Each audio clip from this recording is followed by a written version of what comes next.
शुक्लांबरधरं विष्णुं शशिवर्णं सदर्भुजं प्रसन्नवदनं ध्यायेत् सर्वविघ्नोपशान्तये। गुरुर्ब्रह्मा गुरुर्विष्णुः गुरुदेवो महेश्वरः गुरुसाक्षात् परब्रह्म तस्मै श्रीगुरवे நமः. ராமகிருஷ்ணனுடைய ஜெயந்தி விழாவை கொண்டாடுகின்ற இந்த சபையிலே இன்றைக்கு இந்து மதமும் ராமகிருஷ்ண பரமஹம்சரும் என்ற தலையங்கத்திலே சில வார்த்தைகள் கலந்துரையாடுவதற்காக உங்கள் முன் நிற்கின்றேன். இந்து மதமும் ராமகிருஷ்ண பரமஹம்சரும் இந்த ரெண்டு சொற்கள் இருக்கின்றன. ராமகிருஷ்ண பரமஹம்சரை பற்றி பெரிதாக சொல்ல தேவையில்லை என்றால், இங்கு ராமகிருஷ்ண மிஷன் சபையிலே தான் நீங்கள் எல்லாரும் வந்திருக்கிறீர்கள். பலர் ராமகிருஷ்ண மிஷனுடைய சத்சங்கத்திலேயும் வந்து தொடர்ந்து கலந்து கொள்வார்கள். அவருடைய சரிதம், அவருடைய போதனைகள் அவர்களே நன்கு ஊறியவர்கள். ஆனால் இந்து மதம் அல்லது இந்து சமயம் என்றால் என்ன என்று பார்க்க வேண்டும். இந்த இந்து என்ற சொல் எங்களுடைய சாஸ்திர நூல்கள், வேதங்கள், உபநிடதங்கள், ஆகமங்கள், பகவத்கீதை, இதிகாசங்கள், புராணங்களிலே இல்லை. தேவார, திருவாசகங்கள், திருப்புகழ், தாய்மானார் பாடல், ஆர்மோன சைவ வினாவிட வரைக்குமே இல்லை. இந்த சொல்லு எப்படி வந்தது, இந்த ஆட்சி எப்படி வந்தது என்று பார்க்க வேண்டும். பல சொற்கள் பிற்காலத்தில் தான் அந்த சொல்லாட்சிக்கு வந்தன. நேற்று இரவும் என்னுடைய பேரறிஞர் பரமநாதன் ஐயா அவர்கள் சொல்லுகின்ற பொழுது சொன்னார், இந்த தமிழ் என்ற சொல்லு மொழியை குறிக்கின்ற சொல்லாட்சி சீவக சிந்தாமணியிலே தான் முதல் வந்திருக்கின்றது. அதே மாதிரியாக தேவாரம் என்று சொல்லுகின்றோமே, இந்த தேவாரம் என்ற சொல்லாட்சியும் முற்காலத்தில் கிடையாது. இரட்டை புலவர்கள் 14ஆம் நூற்றாண்டுல ஏகாம்பரநாதர் உலாவில அதுலதான் அவர் பாட்டுல தேவாரம் என்ற சொல்லு இந்த மூவர் பாடிய பாடல்களுக்கு குறிப்பாக வருகின்றது. முன்னே பின்ன வந்ததிலே ஒன்றுமில்லை. பின் வருகின்ற சொல்லும் அர்த்தமுள்ளதாக இருந்தால் ஏற்றுக்கொள்ளத்தக்கது. ஆனால் இந்த இந்து என்ற சொல்லு எப்படி வந்தது என்று கேட்டால், இந்த மத்திய ஆசியாவில் இருந்து அங்கே இருந்து படையெடுப்பு, முஸ்லிம் படையெடுப்புகள் அங்கே இருந்து வரும் என்ற பொழுது சிந்து நதிக்கு அப்பால் இருந்த அந்த தேசத்து பாரம்பரிய பண்பாட்டு வழக்கங்கள், அங்கே இருந்த சம்பிரதாயங்கள், சமயங்கள், மரபுகள் எல்லாவற்றையும் ஒன்றாக சேர்ந்து ஹிந்து என்று வைத்தார்கள். கடிச்ச நாக்கு அரேபியாவில் எல்லாருக்கும் தெரியும், சில ப்ரொனவுன்சியேஷன் வராது. எங்கள் பிள்ளைகளுக்கும் கூட லகர லகர நகர நகர வர்றதில்லை தானே, ரொம்ப கஷ்டம். ஆனால் நல்ல மியூசிக் டீச்சர்ஸ் அதை வடிவா பழக்கிறார்கள், அதை கவனிக்கிறேன், அது பழக்கலாம். இப்போ அதே மாதிரி அவர்களுக்கும் இந்த சிந்து வரவில்லை, ஹிந்து என்று வைத்தார்கள். அங்கால இருக்கிற மக்கள் கூட்டம் எல்லாம் ஹிந்து தான், ஹிந்துஸ்தான் என்று வைத்தார்கள். இப்ப இன்றைக்கு இந்திய அரசியலமைப்பு சட்டத்தின்படி இந்து என்றால் அங்கே இருக்கிற பௌத்தர்களும் இந்துக்கள் தான், அங்கே இருக்கிற சமணர்களும் இந்துக்கள் தான், அங்கே இருக்கிற இந்து சமயத்தவர்கள் மற்றவர்களும் இந்துக்கள் தான், நாஸ்திகவாதிகளும் இந்துக்கள் தான். இதுதான் அரசியலமைப்பு சட்டம். That's the current geopolitical definition of the word Hindu. ஆனால் நாங்கள் எங்களுடைய சனாதன தர்மத்தை, அதாவது இன்னொரு வேர்ட் அது முதலே வந்துட்டு, அதாவது இந்த வேர்ட் விவேகானந்தரே சொல்லியிருக்கிறார். இந்து என்ற சொல் எங்களுடைய மதத்தை அல்லது சமயத்தை குறிப்பதற்கு பொருத்தமானது அல்ல, அது பிற்காலத்திலே வந்தது. ஏன் இந்தியாவினுடைய தேசிய கீதத்திலே இந்தியா என்ற சொல்லு கிடையாது. ரவீந்திரநாத் தாகூர் இந்தியாவுடைய தேசிய கீதம் அவர் அந்த ஜனகணமன அதிநாயக ஜெயக அதுல இந்தியா என்ற சொல்லு கிடையாது. ஏன் தேசத்தினுடைய பேர் இந்தியா, தேசிய கீதத்திலே இந்தியா இல்லை. ஏனென்றால் அது இண்டாய் என்ற ஜெர்மன் சொல்லிலிருந்து வந்த பெயர்ப்பாக இருக்கிறபடியினாலே அந்த சொல்லு இல்லை என்று சொல்லுகிறார்கள். அல்லது முகமடியன் சொன்ன அந்த பொருளிலே ஹிந்துஸ் அந்த இதுல வந்தபடினால அந்த சொல்லாட்சி இல்லை. ரவீந்திரநாத் தாகூர், அவர் நோபல் பரிசு பெற்றவர், சாகுந்தல இலக்கியத்தை எழுதினவர், பெங்கால கவிஞர். அவருடைய காலத்திலே அவர் அந்த தேசிய கீதத்தை எழுதியவர். அவர் கீதம் எழுதிவிட்டார். பிற்பால் அவருடைய கீதம் தேசிய கீதமாக்கப்பட்டது, அதிலே இல்லை. இப்ப இன்றைக்கு இந்து என்று சொன்னால் விவேகானந்தரே சொல்லி இருக்கின்றார், அது பொருத்தமான சொல்லாட்சி அல்ல என்று. காஞ்சி சங்கராச்சாரிய சுவாமிகள் இருந்து பல பெரியவர்கள் சொல்லுவார்கள். இன்றைக்கு ஹரிகதா காலாட்சேபம் செய்த அம்மையாரும் சொன்னார், சனாதன தர்மம். இதுக்கு பெயர் சனாதன தர்மம். இப்ப சொல்லத்தான் சொல்றோம், அதுக்கு என்ன இருக்குன்னு ஒருத்தருக்கும் புரியாது இல்லையா? அட்லீஸ்ட் இந்து வேண்டால் ஏதோ ஒன்று விளங்குது, இது சனாதன தர்மம்னா ஒன்றுமே விளங்கல. இப்ப கொஞ்சம் விளங்கினில இருந்து ஒரே சிக்கலாக்கி ஒன்றும் விளங்காதாக்கியாச்சு. இந்த சனாதன, இந்த ஹிந்துவிசியம் என்று சொல்றது இந்த சனாதன தர்மத்தை. இன்றைக்கு ஹிந்துவிசியம் என்று சொன்னால் it is not a religion. Christianity இருக்குது, புத்திசம் இருக்குது, ஜூடாயிசம் இருக்குது, ஜெராஸ்ட்ரியனிசம் இருக்குது, சீக்கிசம் இருக்குது.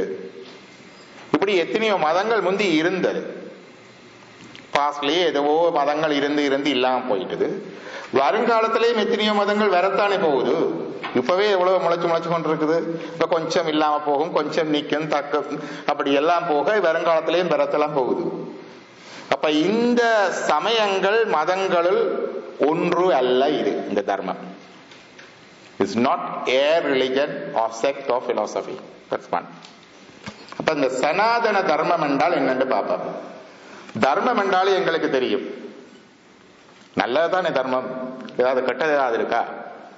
அதுக்கு அந்த சனாதன என்ற பெயர் போட்டிருக்கு. சனாதன தர்மம் என்றால் இது it is applicable or it prevails or it reigns everywhere irrespective of the place, person, time.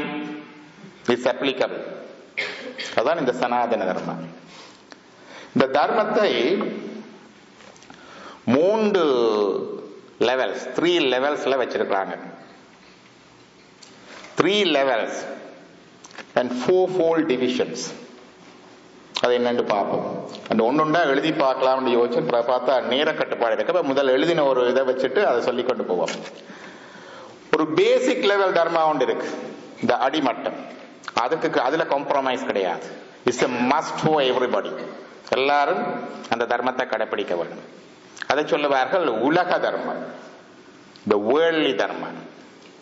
ரோட்ல வரைக்க இந்த பக்கம் ட்ரை பண்ண வேணும், ஸ்டாப் சைன்ல நிப்பாட்ட வேணும், நோ பார்க்கிங் இடத்துல நிப்பாட்டப்படாது.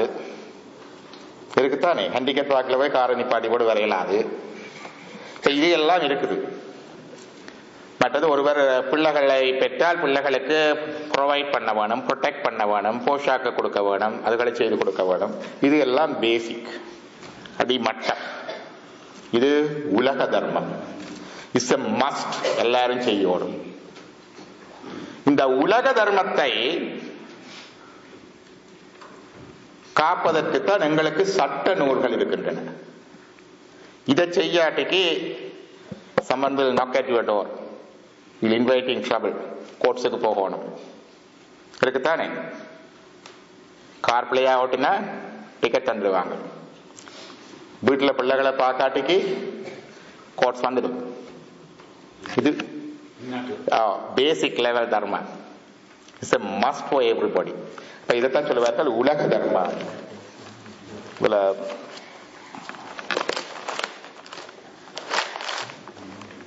இந்த உலக தர்மம் முதலாவது செல்ஃப் சென்டர்ட், எங்களை மையமாக கொண்டது. இந்த உலகத்துல நாங்கள் வாழ்றதுக்கு மினிமம் எல்லாரும் இதை செய்யும்.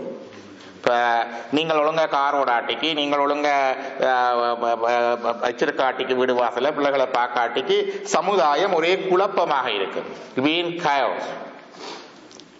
The self-centered, தன்னை மையமாக கொண்ட நான், என் குடும்பம், என் சமூகம், என் குழு, என் சமயம், என் நாடு என்ற அந்த மையமாக கொண்ட தர்மா தான் இந்த உலக தர்மம். இதை சொல்ற நூல்கள் தான் எங்களோட லோ புக்ஸ். இப்ப ஹிந்து விஷயத்துல எங்களுக்கு 18 ஸ்மிருதிகள் இருக்குது. 18 ஸ்மிருதிகள். அவைதான் இன்றைய உலகளாவிய இருக்கிற எல்லா சட்ட புத்தகத்துக்கும் அடிப்படை இந்த ஸ்மிருதி. பராசர ஸ்மிருதி, மனுஸ்மிருதி என்றெல்லாம் மிருதிகள் இருக்குது. இது அடிப்படை முதல் level Dharma. Is must for everyone. இது செய்யாட்டிக்கு ட்ரபிள் வித் தி லோ. இந்த தர்மத்தை காப்பது யார்? அதுக்கப்புறம் வருவோம், அடுத்தது வருவோம். இந்த 2வது லெவல் தர்மா ஒன்று இருக்கின்றது, இதை விட மேலானது. இந்த தன்னை மையமாக கொண்ட தர்மத்திலிருந்து மற்றவர்களை மையமாக கொண்ட தர்மம், giving priority for the others, putting others in front of you, அந்த செகண்ட் லெவல் தர்மா இருக்கின்றது. இந்த தர்மம் அந்த முதல் தர்மத்தை விட மேலானது. இதைத்தான் எங்களுடைய வேதங்கள், புராணங்கள், உபனிஷதங்கள் எல்லாம் சொல்லுகிறது, இந்த தர்மத்தை தான். இந்த தர்மத்தை சொல்லுவார்கள் வைதீக தர்மம். வைதீக தர்மம் இஸ் நாட் எ மஸ்ட்.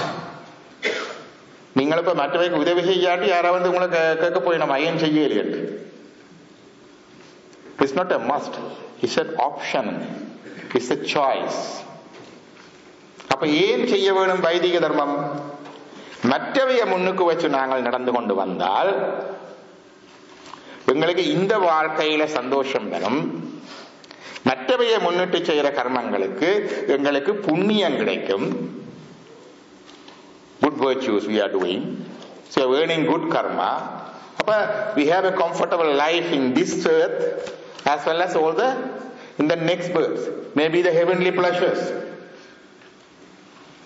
இதுதான் 2வது லெவல் இந்த தர்மம்.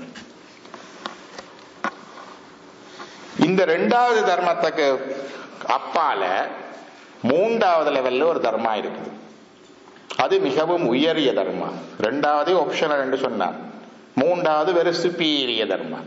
ஓ தர்மா சுப்ரீம் என்று சொல்லலாம். அது இறை தர்மா அல்லது சிவ தர்மா அல்லது சிவ புண்ணியம் என்று சொல்லுவாங்க. என்ன வித்தியாசம் என்றால், முதலாவது உலக தர்மா செல்ஃப் சென்டர்ட், எங்களை மையமாக கொண்டது.